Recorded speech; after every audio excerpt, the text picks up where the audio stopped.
I call the meeting of the Environment and Natural Resources, Finance and Policy Committee to order. A quorum is present. Before we start, I want to just take a moment and thank Bennett Smith for his years of work. This is his last day at the Minnesota.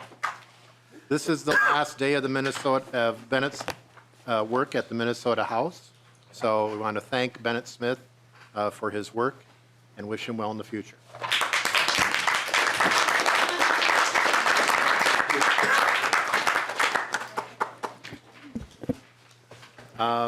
Representative Lee, would you like to move the minutes for January 18th? Mr. Chair, I would like to move the minutes for January 18th. Representative Lee moves the minutes for January 18th. All those in favor, please signify by saying aye. Aye. Opposed, say nay. Ayes have it, the motion prevails. The minutes are approved. The first bill on the calendar is House File 234 by Representative Vang. This bill was heard last week. We are not taking any testimony on it. We do have an amendment, and so Representative Vang, would you move House File 234 be recommended to be re-referred to the Ways and Means Committee? Yes, thank you, Mr. Chair. I will move that House File 234 be recommended to be re-referred to Ways and Means. And Representative Vang, I believe you have an A1 author's amendment. Would you like to move your amendment and describe it briefly? Yes, Mr. Chair, I will move the A1 amendment. The A1 amendment addresses some of the questions member asked in the last committee hearing. The most important changes are in subdivision 2 license exemptions. One is it adds an exemption to allow restaurants and retail outlets to buy turtles for resale at a licensed aquatic farm or licensed private fish hatchery, and also clarifies that kids under 16 years old can take turtles up to 3 for personal use. And then another important change would be adding Section 8, which adds effective date to January 1st, 2024. And with that, that is the A1 amendment, Mr. Chair.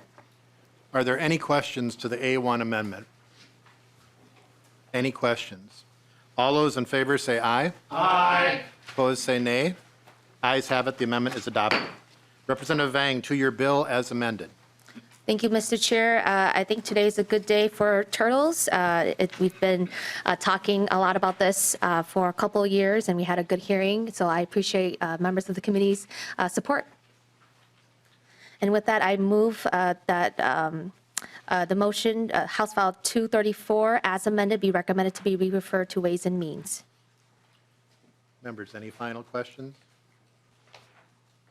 Any questions? All those in favor say aye. Aye. Opposed say nay. Ayes have it. House File 234 as amended has been approved and recommended to go to the Ways and Means Committee.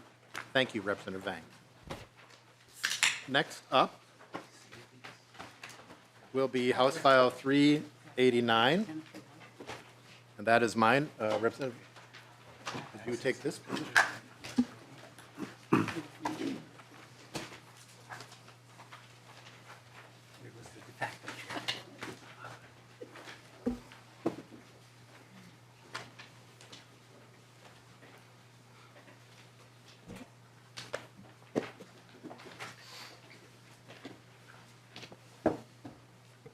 Okay, next up we have House File 389 from Chair Hansen. Would you like to move your bill? Thank you, Madam Chair. I would move House File 389 be recommended to be referred to the Ways and Means Committee. Great. We have a number of testifiers today, but would you like to start with testimony or would you like to explain your bill? Just, it's a relatively simple bill. Members, this is part of our catch-up and cleanup from previous years that we've been talking about.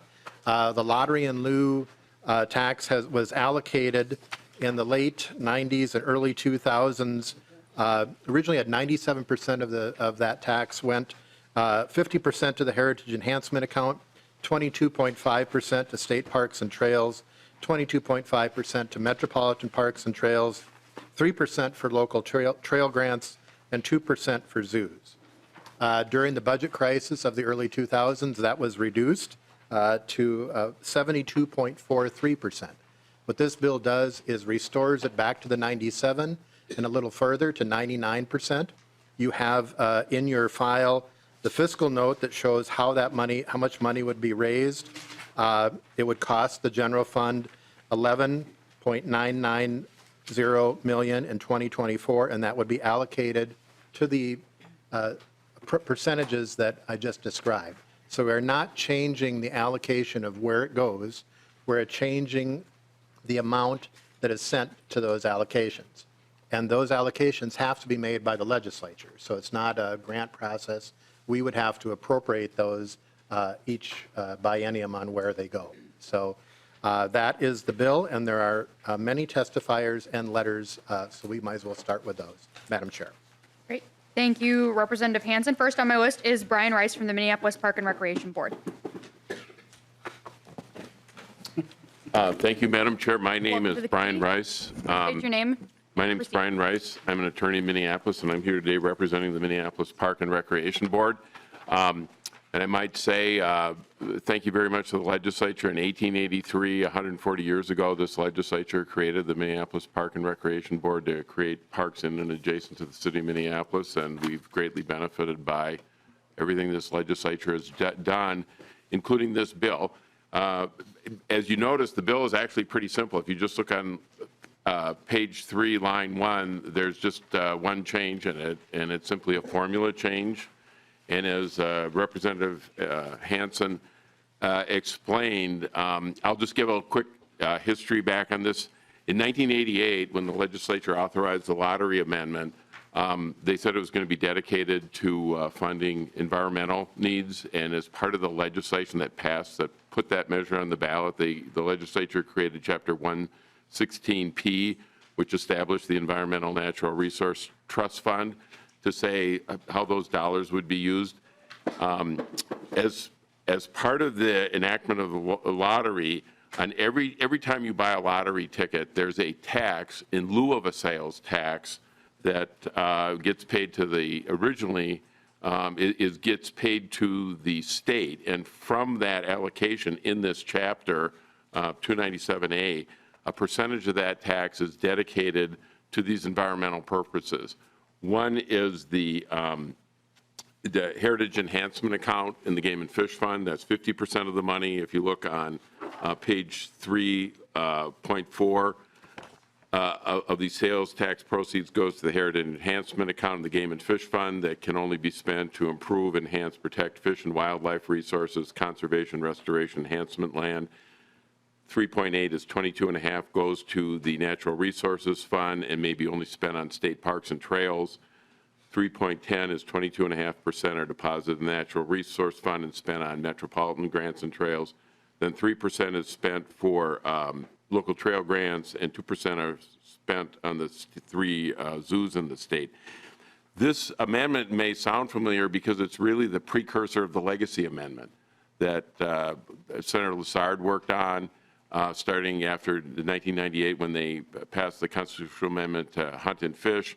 That effort was a 10-year effort, and early in the session of the legislature in 2020 or 2000 didn't put on the ballot, but they did carve out this pot of money to help those natural resource things. 8 years later, it did get, the legacy amendment got put on the ballot and much expanded to not only Lessard Sams, but water, clean water, arts and culture. The point of all this is, and I think the chair knows and the committee members know, it's very difficult to get resources for natural resource funding. I don't know what the governor did in his budget this time, but natural resource funding is almost always an afterthought. I think a key strategy that's been employed by this legislature and advocates of the environment are to look for dedicated funds like this so that the legislature, when you ultimately make your spending decisions, there's some resources that you have to allocate to the various needs that happen in state parks and trail, the enhancement account, metro parks, all these other things.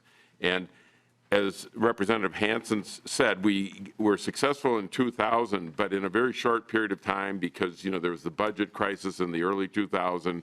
Governor Plenty was there. It was a $4.5 billion deficit. He said he was going to solve the budget and not through tax increases. So what did he do? Everybody had to shrink down. The legislature clawed back a lot of this money from the fund, and it's never been replaced. And you're at this new epoch or new period where you have a chance to at least say these lottery tickets were originally sold. I remember the ads, you know, the loon was looning and, parks and trails and the environmental benefit from it. Well, here's a way to restore that pledge and say that if you get these resources that are captured, that will go to these legislatively defined things. And I might say a key part of that, I worked on the 1986 legislation on the lottery. One of your predecessors, Representative Jordan, Representative Kahn, specifically defined natural resources to include Chapter 86A in the DNR statute that said those are part of their outdoor recreation systems, and Chapter 473, which defines the regional park system, to say that these are natural resources of the state and they should be funded through these means. So I would really encourage the committee, if you do this, it's basically going to ensure that these resources flow to your committee. And as Representative Hansen said, this isn't appropriating money directly. It's giving the money in an account to this committee to then decide where do they go within these categories. And it's just vitally important to the systems. I've been fortunate enough to represent the Park Board for 40 years, and I can tell you this source of funding is so transformative that you can actually sit down and plan then and say the resources will be there for our parks, our trails in the metro area, in the state, in the heritage enhancement account, where you have so many needs. And I know there's just a big demand. And so, Mr. Chair, thank you very much for bringing this forward again. Many efforts, and hopefully this is the year. Be happy to answer any questions. Thank you, Mr. Rice. If you can stick around, we'll do questions after all the testimony. Next on my list is Mark McCabe from Ramsey County. Welcome to the committee, Mr. McCabe. When you have situated yourself, please introduce yourself and proceed. Thank you. Excuse me. Thank you, Madam Chair. I'm Mark McCabe, and I'm the Director of Ramsey County Parks and Recreation, but I'm here today representing the 10 agencies that make up the Metropolitan Regional Park System. So I'm here to speak in support of this bill on behalf of all those agencies. As Mr. Rice said, he pointed out a number of things that I'm in agreement with, and I just want to, there was a handout in your packet. Don't think you have the color version, but black and white version that talks about the operation and maintenance funding that the agencies receive from the state, and just has a number of statistics on it that talks about the Metropolitan Park System. So includes some statistics about the number of acres. We're talking with the collective system, over 54,000 acres of public parkland, over 415 miles of connected trails, so bikeways, walkways, things like that, 56 regional parks. And in 2021, we had over 65 million visits in 2021. So we go out and do park counts. So that's a substantial number of people utilizing the system and creating wear and tear on the system that this operation and maintenance funding is so critical to support. We saw through the COVID era and continue to how many people were out and about utilizing the park system, how much they appreciated that access, and what that did for their mental and physical well-being. So just really appreciative of what we received to help maintain that system for the public. In going through this document, we do outline that Minnesota State Statute 473.351 authorizes no less than 40% of the actual cost to be appropriated from state funding for the operation and maintenance of the Metropolitan Regional Park System. Total agency operations and maintenance expenditures currently exceed $120 million. So 40% of that amount would be roughly $48 million.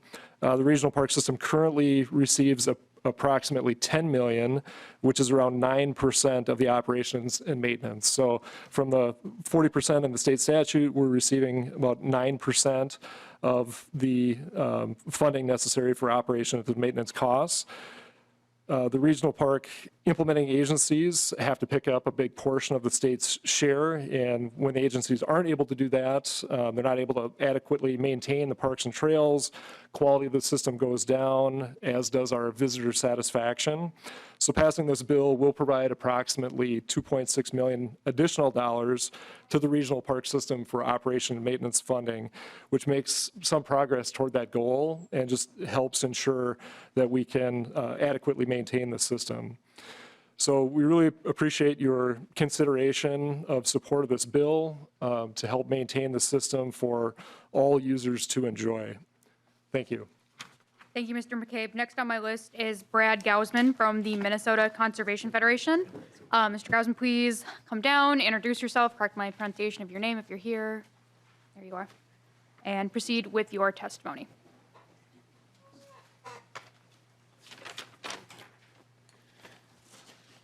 Good afternoon. Excuse me. My name is Brad Gausman. I'm Executive Director of the Minnesota Conservation Federation. Thank you to the chair and members of the committee for having me today. The Minnesota Conservation is a coalition of individuals, groups, and communities dedicated to outdoor recreation and the conservation and ethical use of Minnesota's natural resources by all, for all, with all. Thank you for the opportunity to speak today in support of HF 389. Minnesota is fortunate to have outdoor recreational opportunities available for its citizens and visitors. Members of the Minnesota Conservation Federation can be found angling, paddling, hunting, foraging, and simply enjoying time outdoors throughout our states in its many seasons.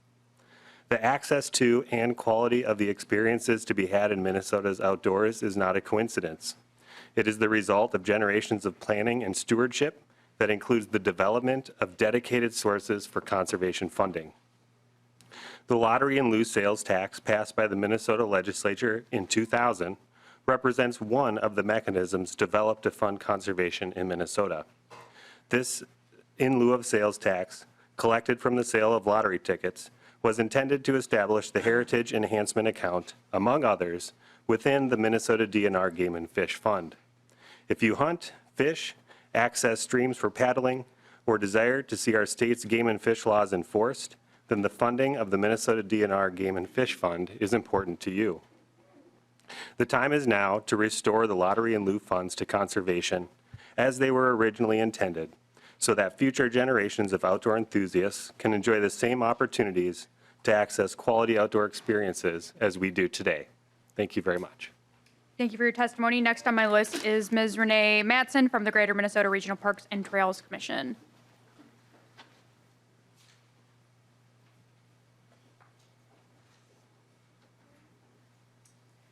Thank you for being here, Ms. Matson. Please introduce yourself and proceed with your testimony. Thank you. Renee Matson, Greater Minnesota Regional Parks and Trails Commission Executive Director. Thank you for allowing me to speak today. I want to thank you for allowing me to share our concerns and the concerns of our sister organization, Greater Minnesota Parks and Trails. Yes, we sound a lot alike. About the lack of funding for Greater Minnesota and House File 389, and our hope that you can remedy this historical inequity. Regional parks and trails differ from state parks, but they play an essential role in the bridge between the local park and the around the corner and Minnesota's outstanding state parks. They're a close-to-home option for both the community and visitors around them. Regional parks and trails have long existed in Greater Minnesota and in the metropolitan area. Yet metropolitan parks are the only ones that receive funding from lottery and lieu. We believe this is a historical oversight when the legislation that dedicated 22.5% of the available lottery and lieu funds to metropolitan parks, there was no formal organizing agency for Greater Minnesota to make the case for those funds. Times have changed, and the Greater Minnesota Regional Parks and Trails Commission was formed in 2013 to develop a system of regionally designated facilities in the 80 counties not served by the Metropolitan Council. Since then, more than 74 parks, trails, and special features across the state, such as the Mesabi Trail, the Greater Mankato River Valley Trail System, and the Winona Bluffs Traverse have all been added to this system. Despite the wide reach of this regional park system, we are now significantly underfunded, as you can see when you look at how lottery and lieu funds are divided up. Metropolitan Parks and Trails receive 22.5%, while Greater Minnesota receives none. The bill before you increases the amount of lottery and lieu funding by about 25%, and we believe that a portion of that increase, even just 5%, should be dedicated to Greater Minnesota to continue to create, rehabilitate, and repair and build connections to the outdoors for all Minnesotans as well as visitors to Minnesota. Quick math indicates that 5% would translate to approximately $4.6 million per biennium. And for Greater Minnesota, that figure would represent funding for many additional projects, creating more and better opportunities for outdoor recreation, as well as many more ways in which to connect people with the outdoors, to continue to build upon the strong outdoor tradition that makes Minnesota such a special place to live and work. Minnesotans value their close proximity to nature, and by providing this funding, you would be strongly supporting the facilities, trails, and special features that are so important to all of us. We ask you to please consider our request, and thank you for your time today. Thank you for your testimony. Next on my list is Sarah Chiquetto from the Mesabi Trail.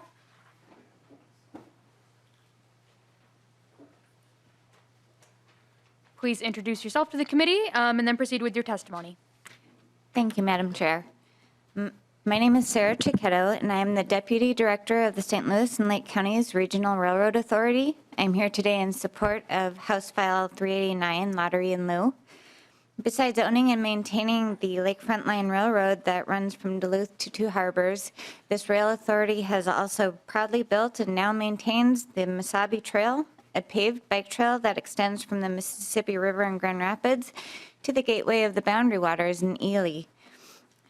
The state of Minnesota and the Legislative Citizens Commission on Minnesota Resources have been important partners in building this unique and scenic paved trail that currently winds through 28 communities and 2 counties.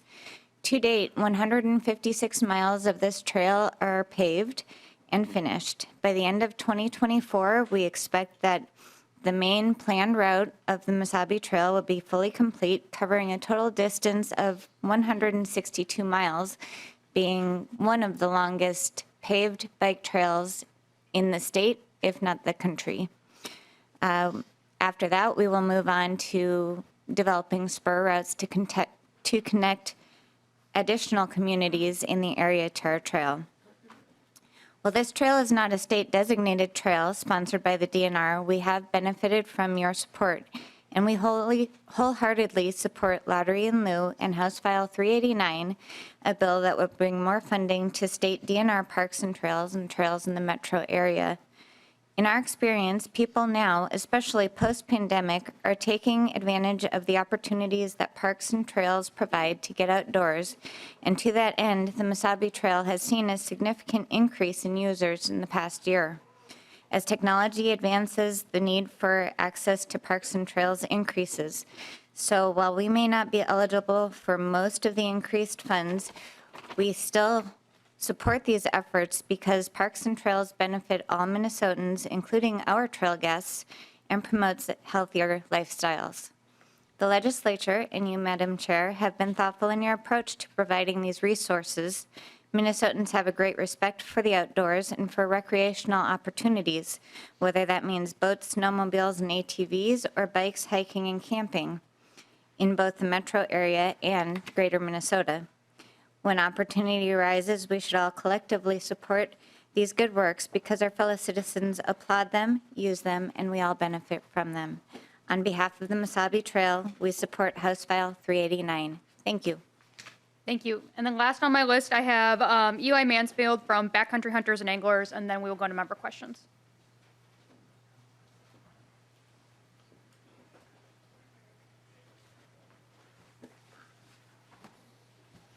Welcome to the committee. Mr. Mansfield, please proceed. Please introduce yourself and then proceed with your testimony. Eli Mansfield, Board Chairman, Backcountry Hunters and Anglers of Minnesota. Madam Chair, member of the committee, thank you so much for the opportunity to speak with you today. I'm representing the Minnesota chapter of Backcountry Hunters and Anglers. And Backcountry Hunters and Anglers is a national, nonprofit conservation organization focused on public land and public water advocacy and access for all. That's hunting, fishing, hiking, biking, camping, you name it. If you do it outside, we support it. Backcountry Hunters and Anglers nationally has a membership that has eclipsed 30,000. In the state of Minnesota, we have 1,400 members at the time of this testimony. Those are very engaged individuals, and for our group, are representative of the political spectrum across the state. Additionally, those members have an average age of 35 years old. We work not only for the present tasks that face conservation, but we also respect our outdoor heritage and the work that's been done over the years to make sure that we have that funding, as well as looking forward to the future of conservation through pragmatic stewardship of our shared resources. You know, I myself, I'm a transplant here to Minnesota. I moved up here a decade ago from Indiana.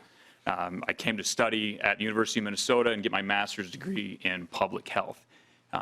Although where I'm from is the epitome of rural America, the 5-county area surrounding my hometown was made up of less than 1% public land. When I came to Minnesota, the vast experiences and the opportunities I had to explore the outdoors and be outdoors, and the quality of the habitat and the experiences that I was able to garner when I first moved here over 10 years ago, no doubt the reason that I still remain here in the state and the reason that my family and I have set roots and will build our future here. House File 389, it offers the opportunity to accomplish shared goals of state agencies, goals of nonprofit organizations, goals of conservationists, and of our communities. The balanced approach to funding will really create an opportunistic diaspora of outdoor experiences from our urban and suburban areas throughout the state, not just out into the backwoods of hunting. The proposed distribution of funds will inspire on a local level as it relates to, as we've heard already, zoos, metropolitan parks, and metropolitan trails. And the goal is for that inspiration to then lead those people from their local area out to explore the other advancements and improvements that will be done with this funding. And that's at the state park and state trail level. BHA fully supports the attributed funding to improving, enhancing, and protecting fish and wildlife resources. That is very specifically called out there. And we really like to draw attention to the focus on the funding for field operations, which we just recently heard is extremely important. My first trip into the wild in Minnesota, it wasn't to the towering pines up north, and it wasn't to the Boundary Waters. My first trip over 10 years ago, it was to the Front Range of the Great Plains, which might not sound that exciting to a lot of you, but for, at the time, a kid from Indiana, I got to spend a whole day walking on public land that was accessible, that was maintained, and I got to hunt for pheasants, and so many times I paused in that moment to just take that in and look around, and there was a real serenity in that perceived endlessness that was the western Minnesota prairie. I and backcountry hunters and anglers of Minnesota, we offer our full support for House File 389. And Madam Chair, members of the committee, I want to thank you for your civil service and for the time to speak with you here today. Thank you all very much. Thank you for your testimony, Mr. Mansfield. Next, we will go to questions from members, and first on my list is Representative Burkle. Thank you, Madam Chair. Just one quick question for Chair Hansen. When this was initially established, it was 97%, and now you're going to 99. I'm just wondering what the logic is of why not revert back to 97 instead of 99, and why not just go to 100? Representative Hansen. Thank you, Madam Chair. And Representative Burkle, I didn't want to look too greedy and ask for it all. I believe that, when this was first done, we were in a paper world, and administrative costs and having people manage this. Now these transfers are probably with the flick of a computer tablet. So it's just the administrative cost of managing this should be less. Last year we had 97%. I felt that we could go to 99%, but still leave 1% if there are administrative costs that are needed going into the general fund. Representative Burkle. Nothing further, thanks. Further question from members. Any further discussion on the bill? Is there anyone in the audience that would like to testify for or against House File 389? Well, Representative Hansen, any closing comments? Madam Chair, thank you. I want to address a little bit about the distribution. And so think of this, if I'll use a food analogy, we're increasing the size of the pizza, but we're not changing the toppings. The percentage is still, the percentages are still the same. we're adding more to them. But if we look at the beauty of what was established over 20 years ago, that 50% to heritage enhancement, most of that is going to go to Greater Minnesota. Most of that is going to go to but we get to decide that. So we get to allocate that, and we can make those decisions with that 50%. The 22.5%, likely that's going to go to Greater Minnesota, but we get to decide that, and we get to make those allocations. The 22.5% for metropolitan parks and trails, again, that's 22.5% of this whole, but we get to decide that. 3% for local trail grants. We heard how just even that 3% has helped out with the Mesabi Trail and other local trail grants, and we get to make that decision here in this committee. And then the percentage for the zoos, the Minnesota Zoo, the Como Zoo, and the Duluth Zoo. Again, some reliable funds that we can make those appropriations. So I'd ask for your support. This restores a wrong that was done over 20 years ago. It's part of the catch-up and cleanup that hopefully we can find broad bipartisan support on, and I'd ask your support. With that, Representative Hansen renews his motion that House File 389 be recommended to be re-referred to the Ways and Means Committee. All those in favor, please say aye. Aye. Opposed, same sign. And the motion prevails.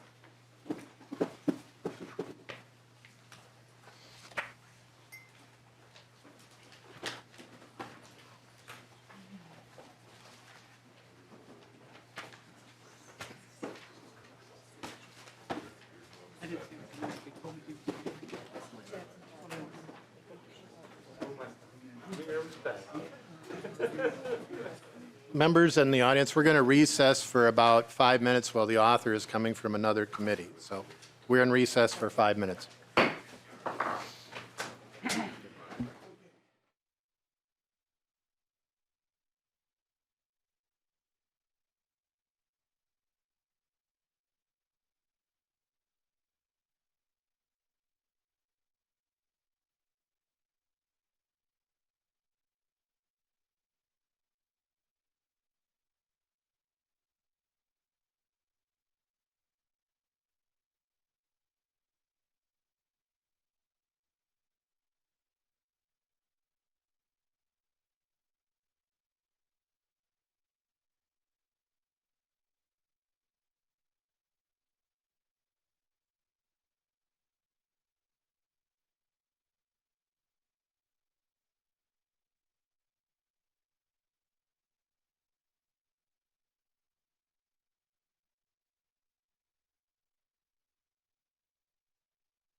The committee will reconvene.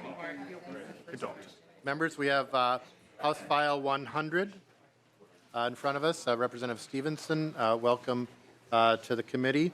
I will move House File 100 to be referred to the Labor and Industry, Finance, and Policy Committee. Just for the members and for the audience, our portion of this, the environmental portion, and the debate and the testimony is confined to a few articles. Article 1, Section 8, Establishment of Environmental Standards, Sections 21, 22, 23, 33, and Section 44. And I'm sure Representative Stephenson will define those for us. Welcome to the committee, and if you could present those portions of House File 100. Thank you, Mr. Chair, members of the committee. House File 100, as you mentioned, is the bill to legalize adult use cannabis in the state of Minnesota. As I've said in other committees, Minnesotans are ready. This is the year that we should legalize adult use cannabis in the state of Minnesota. Minnesotans deserve the freedom and respect to make their own decisions about cannabis. And we also need to recognize that our current laws are doing more harm than good. With respect to this specific committee, we're here today to discuss the provisions pertaining to the implications for the environment and for environmental protection in connection with this bill. As the chair noted, there's a few provisions that I know were helpfully listed out in the agenda for today. The first is Section 8, which allows for the PCA to establish some environmental standards with regard to the cannabis industry in various sectors, including energy and odor and so on, water significantly. There's also specific provisions relating to several of the different licensing provisions in the bill. So as we create a safe and legal marketplace for cannabis, it involves a licensed industry with several licensed components of that industry, ranging from cannabis cultivators, cannabis operations, cannabis cultivator operations, cannabis manufacturer licensing, cannabis microbusiness licensing, and medical cannabis licensing. And in each of those instances, there's a requirement that certain information relating to the environmental footprint of the activity are a component of the application for license. This is a big bill, and there's a lot going on here. The components related to the environment are an important piece, but a pretty defined piece. So perhaps I will leave it at that, and I'm happy to answer questions or do whatever the chair would like at this point. Members, we've got a number of testifiers. Why don't we start with the testifiers, and then that may prompt some questions. And then if members do have a question, just let us know. First up, Layli Fatahi, Minnesota is ready. Welcome to the committee. Thank you, Mr. Chair and members. My name is Layli Fatahi, and I am the campaign manager for MN is Ready, the unified multi-partisan campaign to legalize adult use cannabis in Minnesota. We bring together the largest and most diverse coalition of cannabis policy stakeholders in Minnesota, including industry members, aligned advocacy groups, community advocates, and other supporters, to ensure that grassroots constituencies are working directly with lawmakers to pass a full adult use cannabis legalization that works for our state. We appreciate the committee's time and consideration today of House File 100's provisions for setting and enforcing water, energy, and waste standards for the cannabis industry, as well as requirements for resource management planning as part of the licensing process. We understand that there are concerns about the environmental sustainability and impacts of both the existing hemp market as well as the expanded cannabis market. In our many interactions with cannabis industry members in Minnesota, we've seen a strong overall commitment to sustainability and environmental stewardship. However, given the longstanding federal policy of cannabis prohibition, there is a lack of cannabis-specific standards and guidelines at the federal level to help govern as our state transitions beyond hemp to a full to full THC cannabis cultivation and products. So we appreciate the legislature's attention to the need for state-level standards and business planning requirements to help ensure that the industry's resource use and management practices remain sustainable and responsible as the market expands to include the broader cannabis market. Thank you. Thank you. Next up, Tom Cotter, Superior Cannabis Company.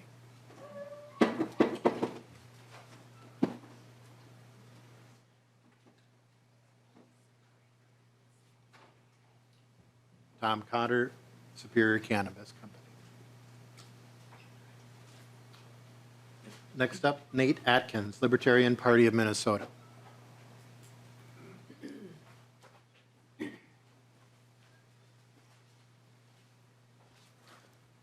Welcome to the committee. State your name for the record. Thank you very much. My name is Nate Atkins. I am the political director of the Libertarian Party of Minnesota. While we don't have a member of our party in the legislature, our elected officials represent over 5 million residents in the state of Minnesota. I appreciate the courtesy of this committee allowing our party to testify on such an important bill. When it comes to licensing and really the impacts that could have and the relationship it has to the environment, I would encourage the members of this committee to consider how licensing can affect economic opportunities of Minnesotans. Licensing requirements, as envisioned by the government, are intended to ensure that consumers are able to trust those they patronize for various goods and services. I think that's commonly accepted by many people as the intention of licensing requirements. But no matter how well-intentioned government policy, one must consider the real-world unintended effects of those policies. I would like to see a market for cannabis in Minnesota where family-owned farms can not only cultivate small amounts of cannabis, but also bring it to sale at their local farmers markets. Also, consider the growing number of community gardens. In said gardens, community members share the responsibility of cultivating various vegetables, fruits, or legumes, and share their bounty with those in their community. We should allow for a regulatory environment where community members could utilize their community gardens for the cultivation of cannabis. Cannabis can and should be sold by the community to help support local programs, mutual aid, or various welfare services. Loosening of the regulatory licensing requirements will increase the economic mobility of those less fortunate and those on the margins of our society. In order for small businesses to thrive, the cap on 5,000 square feet for outdoor growing purposes needs to be increased to a bare minimum of 3 acres. This would allow farmers to plan for and sustain themselves through losses due to theft or environmental forces. While every business owner seeks to grow their business, the licensing provisions in this bill would make growth for the small business owner too onerous. In short, it would be too expensive for a small business to grow if they have to meet the licensing requirements in this bill. As it is currently written, the licensing requirements in the bill only serve to benefit large corporate pharmaceutical operations at the expense of small businesses and the consumer. Furthermore, requiring plants to be grown indoors would knock family farms out of growing. They would need to make heavy capital investments to grow. The stated reasons for indoor grows are primarily environmental. Yet the current hemp farm products are already tested for herbicide and pesticide contaminants that should be the standard, the lab results, not if the plants were grown inside or outside. In addition to this, indoor growing requires a lot of electricity to power the lights in the irrigation systems. This would add stress to an already leveraged energy system. Another aspect worth considering is the point system. Points are given to minority or women-owned businesses, but not for organic or regenerative farmers. What is desperately needed in the cannabis industry are products grown with organic and regenerative processes. This is both good for the consumer and the environment. Cannabis plants can be used to decontaminate the soil, as was done at the site of a former steel mill in Italy, with the land now being used for agriculture. The flip side to this, unfortunately, is that any materials absorbed by the cannabis plant can be released when smoked by the user. This is one of the many reasons why we need to have a regulatory environment that allows for organic and regenerative practices.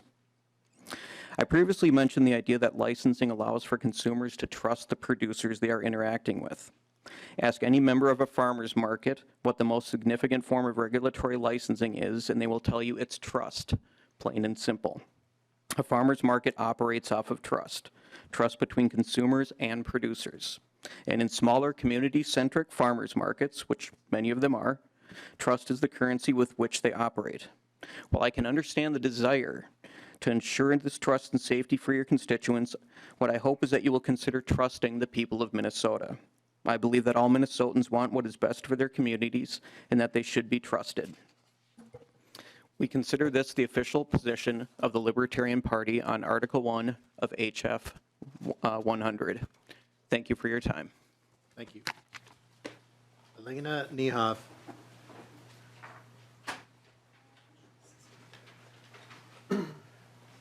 Welcome to the committee.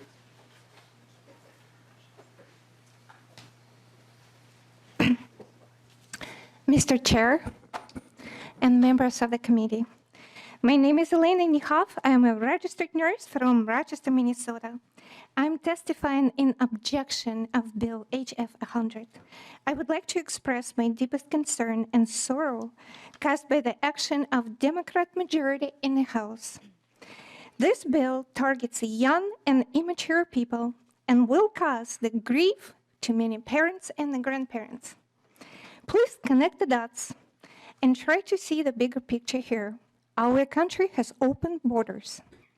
In the South, it is estimated that 2 million people migrated unlawfully through the southern borders within the last 2 years. Nobody checked their background. Have those people committed a crime? Yes. You're supposed to confine your testimony to Article 1, Section 8, the environmental portions. Thank you, sir. Border crossing has nothing to do with Article 1, Section 8. Yes, I agree, sir. I'm just asking you to connect the dots. Thank you. Do they belong to the drug cartels? Do they belong to the human trafficking ring? Nobody knows. They are simply welcomed in Minnesota. And now I would like to connect the Bill HF4 with the Bill HF 100. Bill HF4 will provide those immigrants opportunity to get the driver's license. Yes, sir. I'm going to have to cut you off. I mean, either you go to Article 1, Section 8, Section 21, 22, 23, 33, or 42. Yes. Or we're done. Thank you. I'm going to go there. Bill HF 100 will provide the job opportunities for the drug cartel members to open cannabis dispensary. Do the bill author require the background check for opening cannabis dispensaries? What can go wrong? According to the National Institute of Drug Abuse, an estimated 85% of the prison inmates either have a substance abuse problem or were on drugs at the time of their offense. I believe that legalization of marijuana will drive all kinds of crime up. Even the authors of Bill HF 100 acknowledge this by appropriating $20 million to law enforcement. Yes, sir. I guess we're done. You are unable to confine your comments to Article 1. We are not the Public Safety Committee. I would encourage you to go to that if it hasn't already been there. I've given you 3 opportunities here. Please confine your records or we'll move to the next testifiers. Okay, thank you. I believe that the crime and increase in crime, it's my environment, and I'm concerned about that. Thank you. Thank you. Is there anyone else who would like to testify? Any members of the public? Yes. If you could come forward and identify yourself for the record. I guess I would like to reserve the right to If you could. testify in a different committee because apparently this is specific. Yeah, if you could just state that, and then I think Representative Stephenson will work with you on the next committee. Just state that and your name so you can connect. My name is Keith Grunub. Some people call me Sam, but anyway, I would like to testify on behalf of the youth of this nation. And it's related to this bill specifically, so could I do that at a time that's specific to a broader view of the bill? Representative Stephenson. Thank you, Mr. Chair. I'll work with you, sir, afterwards to identify a good committee that you could have a chance to testify on. Thank Right you. after we're done here, I'll talk to you. Can I leave? Yes. Yep. Thank you. Anyone else in the audience to the provisions of the environment? Members of the committee, any questions? Representative Heinzman. Thank you, Chair. To Representative Stephenson or a testifier, whatever works. I just was wanting to confirm if the environmental standards in these facilities that they need to comply with, is that new or is that more or less just a repackaging of existing requirements? Representative Stephenson. Mr. Chair, Representative Heinzman, I think that, the language, because this is a new industry, we are talking about new rules, new requirements that are not currently in law, if I'm following your question correctly. Representative Heinzman. Thank you, Chair. I mean, no. Representative Stephenson. They would be subject to all existing law too, if that's what you're driving at. I think maybe I'm not following your question correctly. Representative Heinzman. Thank you, Chair. I'll try to restate it. Is there anything different or unique about what you're having to do here compared to existing statute that would otherwise be enforced by MPCA or other agencies? Representative Stephenson. Mr. Chair, Representative Heinzman, I think cannabis is a unique industry and it might present some unique challenges. There's nothing particularly novel in its approach to the environment here that I have noticed, but I suppose that's in the eye of the beholder in a certain extent. Representative Heinzman. Thank you, Mr. Chair. It wasn't a big deal, Representative. I was just curious if there was something different here, something chemically different, that's all. Yeah. I did have some other questions, Mr. Chair.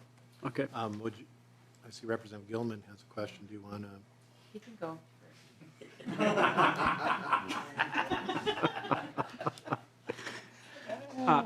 Thank you, Chair. Representative Heinzman. I'll try to wrap up quickly, but I do have a few more, hoping that maybe MPCA could come down and give us a ballpark idea what their thoughts are relative to rulemaking and such.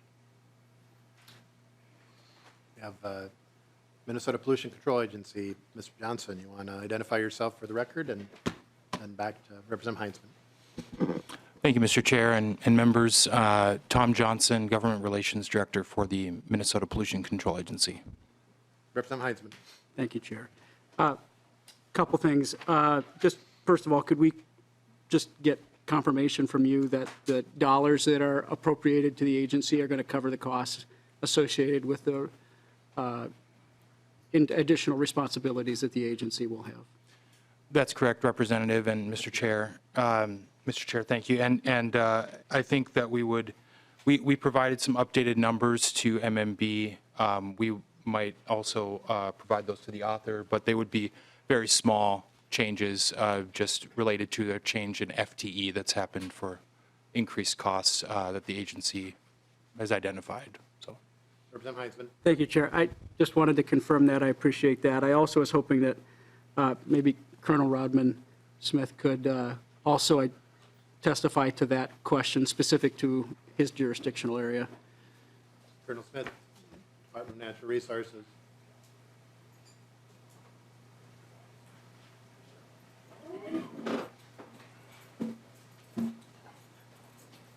Welcome to the committee and state your name for the record. Colonel Rodman Smith, Director of Enforcement, Department of Natural Resources. Mr. Chair, Representative Heinzman, we were talking snowmobiles back there. If you could repeat the question, please. Representative Heinzman. That's okay. It was just in the,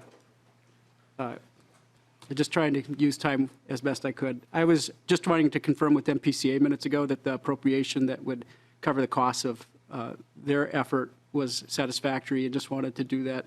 There's an appropriation, I think it's $299,000, I believe, for in training and such for conservation officers. Just confirming that that is adequate. Mr. Chair, Representative Heitzman, yes. And so we do need to train all our officers on basically what's called drug recognition expert, DRE. It's training that we haven't done before. It's going to have to put everybody through. It's a one-time cost.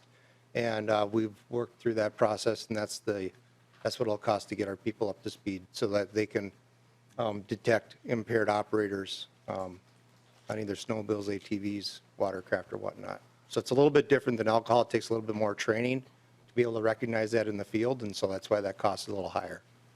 Representative Hansen, That's all. Thank you, Chair. Representative Gilman, and then Representative Vang. Wonderful. Thank you, Chair. So just to kind of piggyback off of Rep. Heisman's, just looking at the environmental impact of just increased use of electricity and water, I've got just some information in regards to Denver. I just wanted to share a little bit of info and just see if you've thought about some of these things. So indoor cannabis cultivation operations often require high-level electricity service and infrastructure. Indoor grow uses a variety of heavy-load electrical devices such as UV lights, upwards to 16 hours per day, irrigation systems, HVAC systems, and air filtering to manage humidity and plant organic odors. In Denver, for example, the portion of electricity use attributed to the growth of cannabis doubled in the first 3 years after legalization, approaching 5% of total electricity used for the city with 2.8 million residents. In addition to the high electricity demand, the range of estimates for carbon dioxide footprint from cannabis growth operations is especially concerning and significant. So it's estimated that cannabis indoor growth CO2 emissions could range from 0.5 to 15 million metric tons per year, which is roughly equivalent to an additional 3.3 million cars on the road. The significant electricity demand and potential high CO2 footprint will likely be subject to reduction programs already in place for other industries or cause an indirect cost impact to the already highly regulated electricity providers. So in this committee here, I just wondered, have we studied what's working and not working in other states? And then what regulations are around that? Because you think about Denver having 2.8 million residents, and who's going to bear the load of this? Who's going to be impacted by this the most in Minnesota? That's my big concern, and I think we need to delve into that and what's working and not working before we just punch this through committee after committee. Representative Stephenson. Thank you, Mr. Chair and Representative. Yeah, I think that there has been a lot of thought and effort. I know that there was a lot of hours put in the development of this particular bill. I know I was part of that. And there has been a lot of thought, and the bill has been through multiple committees over multiple years. There's been a lot of discussion on this particular issue. I don't know, you were reading some information there, and you didn't share the source of that particular information. It sounds like maybe you'll be able to do that.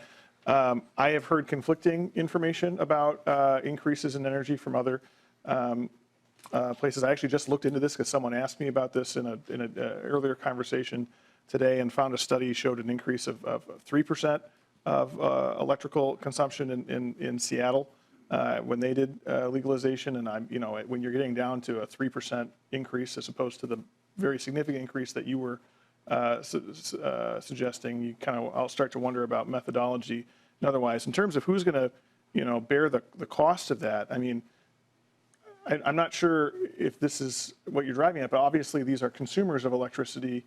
These businesses, they're going to pay for the electricity, they're going to pay for the water. In terms of what we're trying to do in this bill, we're trying to have the regulator establish some standards to make sure that we're following the best practices, that we're not having adverse impacts on communities and environments in terms of not just water and air, but odor and other things. And that's in the bill. So I think there's been a lot of thought put in this. This has been an issue that's been in the public eye and before this legislature for several years now. And a lot of thought has gone into this as we go through the process. Representative Gilman. Thank you for your information. So yeah, 3% in Seattle. This is stating 5%. And if you go to Clark Hill, clarkhill.com, you can find this information. And just, not only have I had constituents, but also other folks just concerned about our base load. And when we talk about climate impact, and that's what we're here for, to have those discussions, I'm real curious to see as we're heading away from some of these things, for Minnesota, these big conversations to move away from electricity. Again, we also have grow points that are in our state for the last, that have been able to manufacture. And so I'd love to have some information from them to see what are their costs, what are they incurring, how much has it increased? And as we talk to our police and just, how they find, illegal operations, they look at where there's increases in electricity spikes. So that's just something that's very much on the forefront of my mind here, and happy that we can have these discussions and come back to just the impact of even a 5% increase. What would that look like when we're talking? Representative Stephenson. No, I think it's a thing that has been thought about quite extensively, and the companies you're talking about that currently operate, growing operations, the medical companies. I can say with great confidence that if you wanted to go and talk to them and explore that, they'd be very happy to discuss that with you. And in fact, they'd even be happy to give you a tour. I'm very confident of that because they've been very open with those invitations to all sorts of people. So I think you'll find that they'll be very open to having that conversation with you if you want to pursue it with them. Thank you. Representative Vang. Oh, thank you, Mr. Chair. If it's all right, is it okay for us to take a little step back to have, considering this is a rather large bill, if it's all right to have the bill author or nonpartisan staff to just walk through the sections relevant to the Environment Committee, as I think it would be beneficial for not only just members of the committee, but also members of the public to understand what sections we're referring to when we're talking about regarding House File 100. So that's okay? You'll indulge me, Mr. Chair? Ms. Taylor. Mr. Chair, members, I'm actually going to turn it over to Ben Johnson. He's been dealing with this particular bill. Mr. Johnson. Thank you, Mr. Chair, members. As the chair noted at the beginning, the relevant sections for this committee are all in Article 1. The first is Section 8 that deals with the establishment of environmental standards. It directs the office to consult with the Commissioner of the Pollution Control Agency to establish appropriate standards for water use and disposal for cannabis businesses, as well as for energy uses. The next relevant provisions are related specifically to licensing. The first is in Section 21 of Article 1. That's the cannabis cultivator license. That's the license for the entities that will actually grow the plant material. The relevant provision in there requires the cannabis cultivator to provide a plan, essentially a cultivation plan that describes how it will use water and energy and those related things. The next relevant section is Section 22. That's the cannabis cultivator operations. Similarly, it requires the cannabis cultivator to operate within the standards that are established in that Section 8 that we already discussed. The following section is Section 23. This is cannabis manufacturer licensing. Similarly, this is a licensing requirement that requires the cannabis manufacturer to identify how it will use water, energy, and those sorts of environmental impact in order so that there's a disclosure about those particular items. Section 33 is another form of licensing. That's the cannabis micro-business licensing. The micro-businesses are essentially smaller operators that can perform a variety of different tasks. They can grow, manufacture, and sell at the retail level. However, all of the requirements for the cultivation and the manufacturing license apply to the micro-business license. So the provisions I just discussed would apply to this category of license as well. The final section that the chair identified is Section 44. That is another licensing provision. This is the medical cannabis processor license. This is similar to a manufacturer license. And again, this is a requirement that they share their plans related to water use and energy use. Mr. Chair, I think those are the provisions that you identified as relevant to the committee. Representative Vang. That is all. Thank you, Mr. Chair. Representative Jacob. Thank you. Chair Hansen. So Representative Stephenson, maybe a question just on safety. On states where marijuana has been legalized, has there been an increase in impaired drivers? Representative Stephenson, did you cover that in public safety? Mr. Chair, it will be covered in public safety. We have not appeared in public safety yet, but I'll answer the question if you want me to. That ends up being a tricky question to answer because it depends on how you measure it. The issue with cannabis, or one issue with cannabis, is that unlike alcohol, which leaves the body very quickly, relatively speaking, after consumption, cannabis resides, can be detected in your body long after you are no longer intoxicated. And so different studies have found different things depending upon their methodology. For example, there was a study out of Colorado that has gained a lot of traction showing that the instance in which people have had cannabis detected in their blood after a crash increased relatively dramatically after legalization. But that isn't an indication that there were a lot more intoxicated drivers necessarily, because as I mentioned a minute ago, you could have consumed cannabis long before your accident, not been impaired by cannabis, and still gotten into an accident, and then you would test to have that substance in your bloodstream. Other studies have shown negligible increases in traffic accidents attributable to cannabis. So it's a matter of some dispute, but I tend to think when I look at the methodology that I find more support for the idea that there has not been a dramatic increase in impaired driving arrests, or impaired driving, following legalization. Thank you. Representative Purcell and then Representative Burkle, and just to kind of foreshadow, we have to have a hard stop at 4:30. So, Representative Purcell. Thank you, Mr. Chair. I am sorely disappointed that one of our testifiers could not be here, Tom Cotter. I have been to his farm. I have visited his operation and heard him speak at length and very eloquently about how important this is for him as an agricultural producer and as a small farmer, and he grows outdoors and is really a model and a wonderful resource.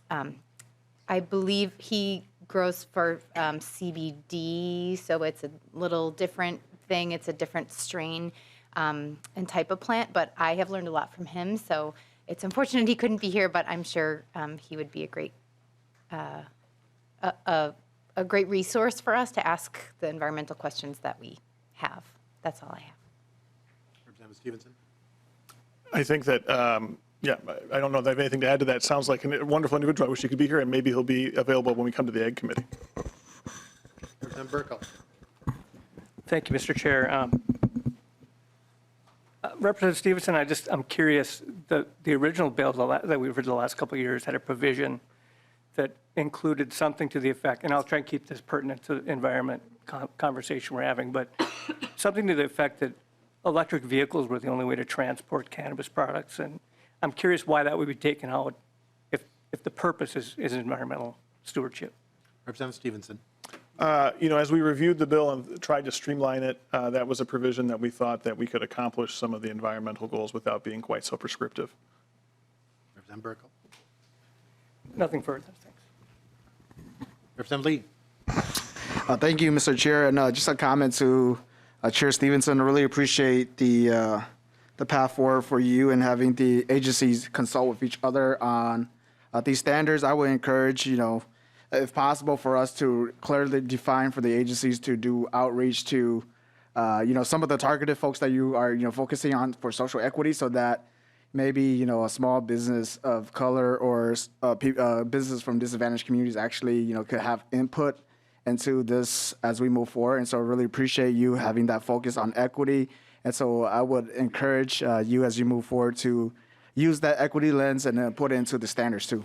Thank you, Mr. Chair. Representative Stephenson. I think that's a great idea, Mr. Chair, Representative Lee, Chair Lee, and we'll have to keep refining that and working on that because I think you bring a great point. Representative Schultz. Thank you, Mr. Chair and Representative Stephenson. In other states, as you've studied this and put a lot of great work into this, have you seen in places where they are growing, where they're growing hemp or cannabis, what impacts have you seen to the ecosystems and positively or negatively towards other areas of agriculture? Representative Stephenson. Mr. Chair, Representative Schultz, I don't know that I have a great answer to that question about how the hemp has affected some other ecosystems. I think that what we're trying to do in this bill is ensure that we have responsible environmental controls in place so that we can protect the wonderful environment that we have in Minnesota while still growing this new industry here. Representative Schultz. Yeah, so thank you, Mr. Chair and Representative. So there hasn't been any, you haven't seen any negative impacts to nature and ecosystems in the research that you've done? Representative Stephenson. Mr. Chair, Representative Schultz, I haven't seen any, anything that's really caught my eye in that respect, no. Thank you. Representative Jordan has a question for one of the testifiers. Thank you, Mr. Chair. And this is just a pretty basic question for Ms. Fatahi, if she could come forward.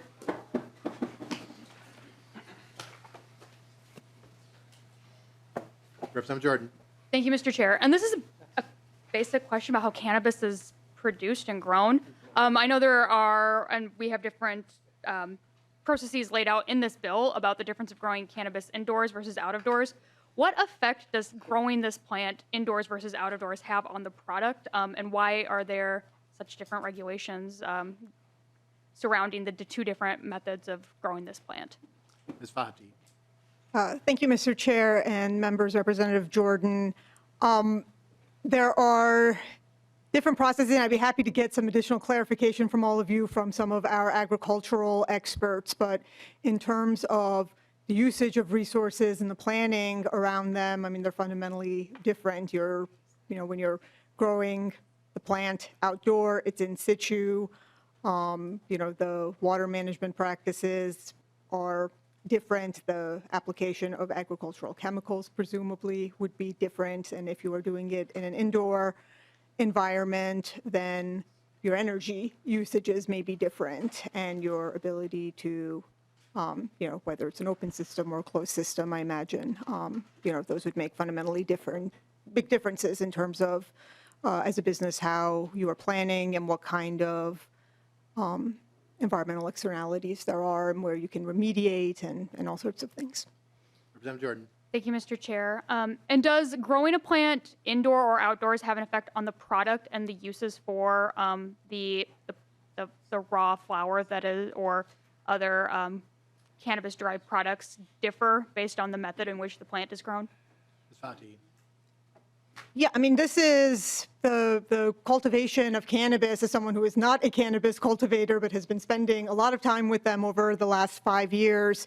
The level of sophistication of understanding the plant and where you grow it, how you grow it, the type of soil, the type of genetics, all of these things make fundamental differences in terms of the properties of the end product. And so, I mean, this is not like the growing the ditchweed in the backyard kind of thing. This is a sophisticated industry that is producing products.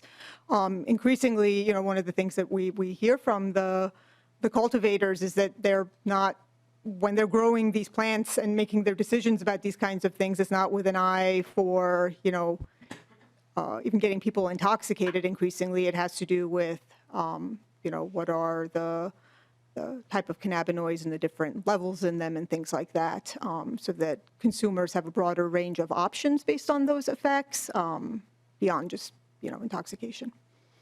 Representative Jordan. Thank you, Mr. Chair, and thank you, Ms. Fati, for that answer. Just trying to get a better understanding of this industry, and I really want to thank Representative Stephenson for his work on this bill.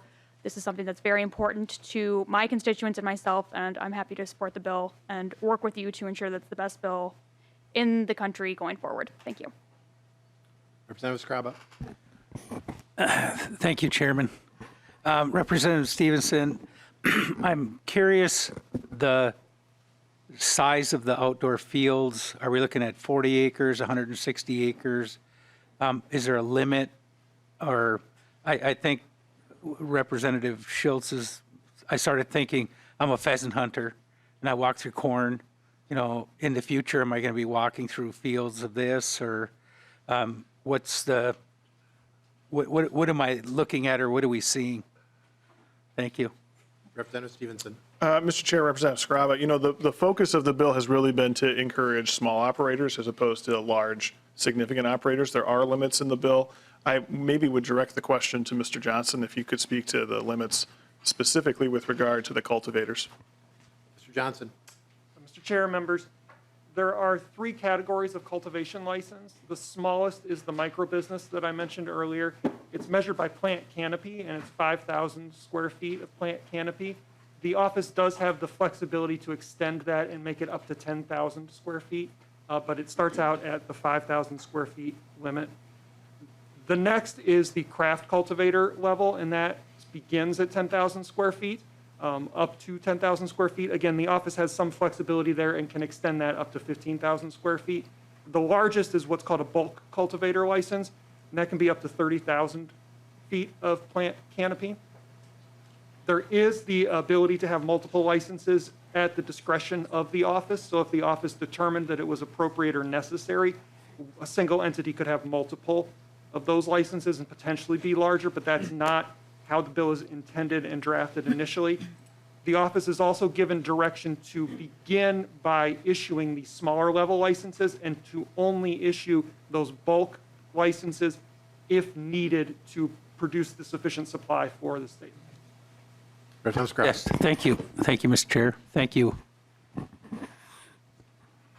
Any other questions, members? Representative Schultz. Thank you, Chair. And Representative Stephenson, I got to give you a lot of credit. You've done a lot of research on this, and certainly it impacts many different things, and certainly a lot more than I have ever done. I'll just state that up front.